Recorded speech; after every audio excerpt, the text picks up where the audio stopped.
Aim right, achieve big at KR Mangalam University.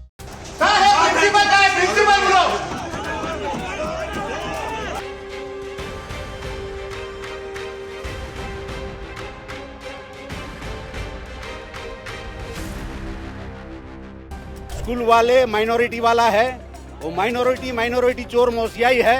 यहाँ पे छूटेगा बहुत ही ऐसे होते, मारा भी बहुत होती है। नाइफ लेके आना, चाकू लेके आना, अगर तुम एक धागा नहीं पहने देते हो तो तुम चाकू कैसे अंदर लेके आने दे सकते हो? अहमदाबाद का 7 डे एडवेंटिस्ट स्कूल एक बार फिर विवादों में है।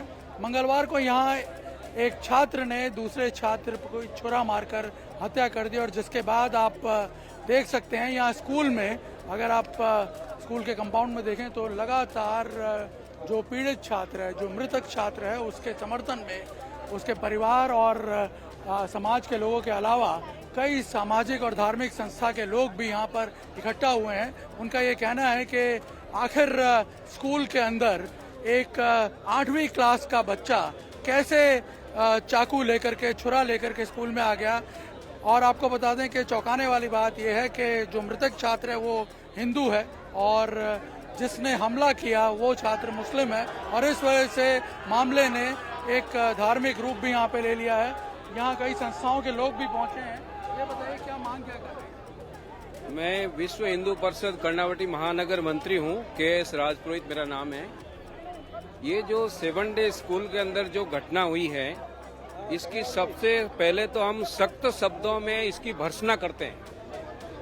इससे पूर्व भी स्कूल के अंदर कई तरह की घटना हो चुकी हैं और स्कूल प्रशासन को पेरेंट्स ने टाइम एंड अगेन उनको चेतावनी दे रखी थी। इसके बावजूद भी यहाँ का प्रशासन इसको सीरियसली नहीं लिया। दूसरी बात यह है कि यहाँ जो घटना बनी है और जो बच्चा ने उसमें 10वीं क्लास के बच्चे के साथ में जो घटना की है, अब इससे और जिस बच्चे ने इसके साथ में घटना की है उसके प्राथमिक शिक्षण जिस मदरसे से हुआ है, उस मदरसे की जो तालीम है उस पर भी प्रश्न मार्क है। और ऐसा मौलवी जिसने उसको काफिर के नाम से जो 72 हुरों के पास में पहुंचने की जो मानसिकता पढ़ाई है, उसके प्रति भी हम उसका भी कारणों का पता नहीं चल पाया है कि हुआ क्यों है, ये दोनों बच्चों के बीच में क्या हुआ? हाँ, ये 4-5 दिन से बच्चों के बीच में ऐसा पेरेंट्स है और यहाँ के लोकल जो पेरेंट्स है उनसे पता चला है कि 4-5 दिन से ये घटना चल रही थी और इसके कारण प्रशासन को ध्यान में दिया था। प्रशासन इसको संज्ञान में ले लेता। तो सवाल स्कूल पे उठता है कि उसने एक्शन क्यों नहीं लिया? बिल्कुल, स्कूल भी शंका के घेरे में है। स्कूल वाले माइनॉरिटी वाला है, वो माइनॉरिटी चोर मोसियाई है। दोनों अपना अपना काम कर रहा है, दोनों सनातन का विरोध है। तो इसीलिए भारत में अब सीधा फैसला होना चाहिए कि या तो माइनॉरिटी की स्कूल में सिर्फ माइनॉरिटी ही पढ़े, सनातन के और कोई न पढ़े, क्योंकि ये माइनॉरिटी वाले सब चोर एक हो गए हैं। अहमदाबाद के 7 डे एडवेंटिस्ट स्कूल में हुई विद्यार्थी हत्या के मामले की जांच अब अहमदाबाद क्राइम ब्रांच को सौंप दी गई है। हमारे साथ क्राइम ब्रांच के JCP शरद सिंघल साहब हैं। सर, ये बताइए कि जो ये मामला था, आपने देखा जिस प्रकार से गंभीर स्वरूप ले लिया, एक सोशल प्रोटेस्ट इसको लेकर के खड़ा हो गया, इस वक्त केस का स्टेटस क्या है? क्योंकि लोगों का सबसे पहला आरोप ये लग रहा है कि इस पूरे मामले की जांच ठीक तरह से नहीं हो रही है। जी, ये बात सही है कि इनकी एक ऐसी एप्रीहेंशन थी कि तपास ठीक से नहीं हो रही है और तपास एक प्रोफेशनल एजेंसी को दी जाए। तो इमीडिएटली ये मांग मैंने CP साहब को रखी और जो लास्ट मीटिंग आगेवानों और इनके आगेवानों के साथ और रिलेटिव्स के साथ हुई, तो उसकी जो एक पहली डिमांड यही थी कि क्राइम ब्रांच को ट्रांसफ़र की जाए। क्राइम ब्रांच को तपास ट्रांसफ़र हो रही है और क्राइम ब्रांच इसको तपास करेगी। दूसरा ये था कि कल क्राइम है उसको डिस्ट्रॉय करने की कोशिश की, तो वो उसके लिए FSL को बुला लिया गया है। FSL सीन ऑफ क्राइम को पूरा चेक करेगी और अगर लगेगा कि उसमें कोई एविडेंस टेम्परिंग हुई है तो उसके हिसाब से कायदेशीर कार्रवाई करेंगे। तीसरा ये था कि CCTV फुटेज के साथ टेम्परिंग हुई है, तो हमारी टेक्निकल टीम को भी बुला लिया गया है। अभी तक का स्टेटस ऐसा है कि 2 लड़कों को पुलिस ले आई है और जो वेपन है, चाकू है, वो भी पुलिस ने बरामद कर लिया है। और मैं मानता हूँ कि आगे भी जो तपास है क्राइम ब्रांच पूरे प्रोफेशनल तरीके से करेंगे। लोग ये बता रहे हैं कि 5 से 7 लड़के थे, उन्होंने मिल करके ये किया है और अब तक बाकी लोग क्या आइडेंटिफाई किए गए हैं? जैसा कि मैंने बताया, पहले एक जो मेन आरोपी था उसको पुलिस ने लाया था, फिर उसकी पूछपरछ में जानने को मिला कि एक और उसकी मददगारी में था, अब उसको लाया गया है। अब उसके आगे जैसे मैंने बताया कि उनकी स्टेटमेंट से या कुछ ऐसे सीसीटीवी से निकल के आएगा कि भाई और लोग भी मददगारी में थे, तो उनको भी जो हम बातें सुन रहे थे कि एक तो स्कूल के अंदर छुरा लेके घुस गया लड़का, या फिर उसने चक्कू कहाँ से प्रोक्योर किया, ये सारे काफी तपास के इशू हैं। कहाँ से चक्कू लाया, कैसे लाया और कब से ला रहा था, और वो सब है।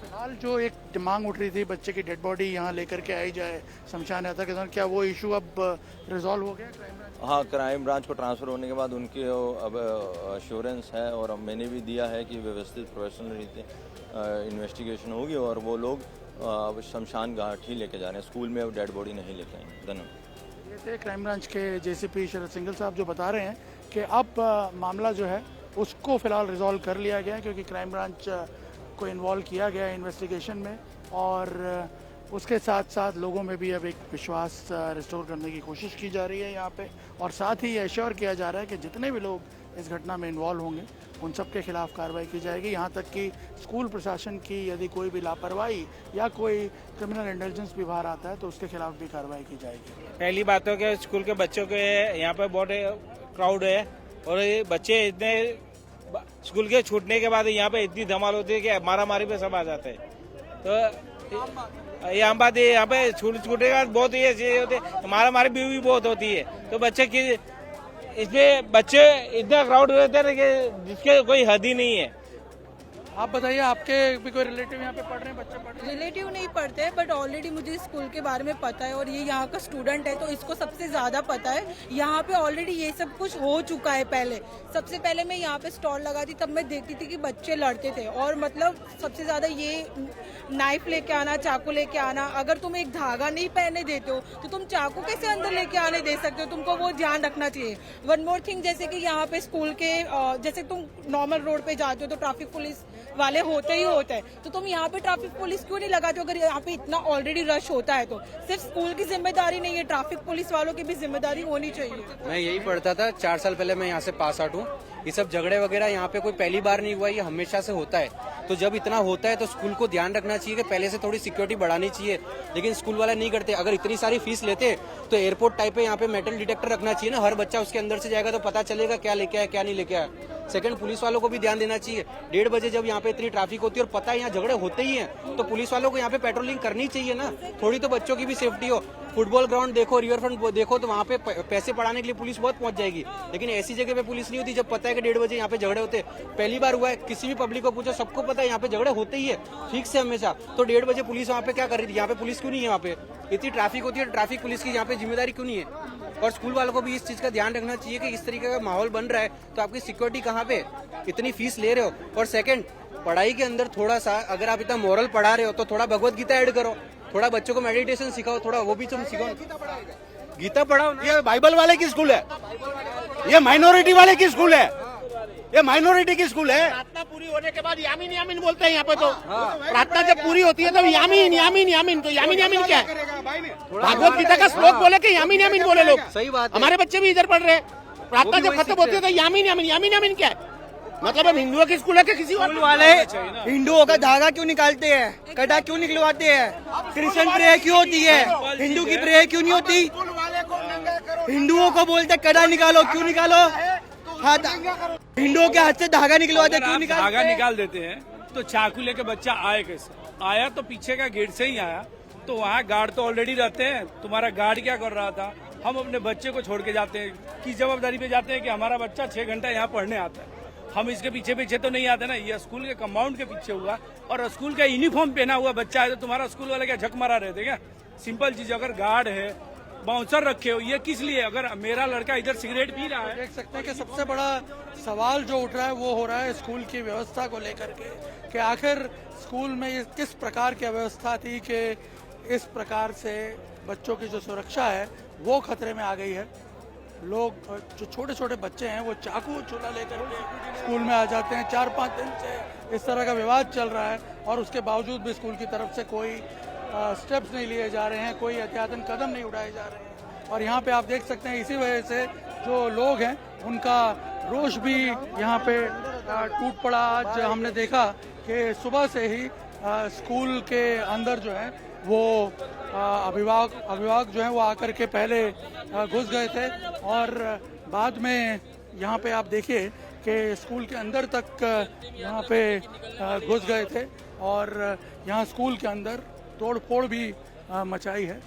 यहाँ पे आपको जगह जगह स्कूल के अंदर उस तोड़ फोड़ के जो निशान हैं वो भी देखने को मिलेंगे। यहाँ पे अगर आप देखें जो पेरेंट्स हैं और उनके समर्थक वो यहाँ आ गए थे और यहाँ आप देखिए अगर इन कमरों में घुस करके कैसे तोड़ फोड़ मचाई है, किस प्रकार से सामान जो है वो पूरा अंदर तोड़ दिया। स्कूल के कई ऐसे एरियाज़ हैं जहाँ पर ये पेरेंट्स और उनके समर्थक जो हैं वो स्कूल बंद करने की मांग को लेकर के यहाँ आज घुस आए और अभी तक यहीं बाहर आप देख सकते हैं डटे हुए हैं। यहाँ आप देखिए आपको खून के निशान, जो लोग तोड़फोड़ मचा रहे हैं उन्हीं को चोट भी लगी।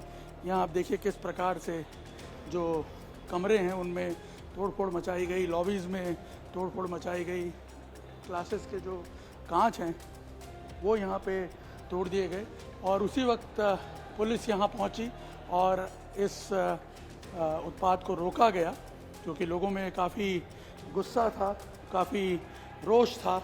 इस वजह से यहाँ पे स्कूल में तोड़फोड़ भी मचाई गई। यदि पुलिस समय तक नहीं पहुँची होती तो शायद जो ये बिखराव है ये और ज़्यादा बढ़ गया होता, लेकिन फ़िलहाल पुलिस पहुँच गई है। हालांकि अभी भी बाहर जो है लोगों की भीड़ यहाँ पे जमा है, लेकिन जिस प्रकार के दृश्य यहाँ आज देखने को मिल रहे हैं उससे साफ पता चलता है कि किस प्रकार का रोष यहाँ पे लोगों में है।